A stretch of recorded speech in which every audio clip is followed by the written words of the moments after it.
In today's tutorial, I'm going to show you guys how to see or display a function list on your Google Docs spreadsheet. So this should hopefully be a pretty straightforward process here, guys. And without further ado, let's go ahead and jump straight into it.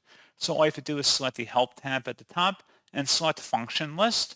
And this will provide you a full Google Sheet function list here that you can scroll through and read all about all the different common functions you can use with Google Sheets. It's a pretty extensive list, and it's definitely something I would take a look at. It should be very similar to Microsoft Excel formulas too. And that's pretty much it. So as always, thank you guys for watching this brief tutorial. Do hope that I was able to help you out, and I do look forward to catching you all in the next tutorial. Goodbye.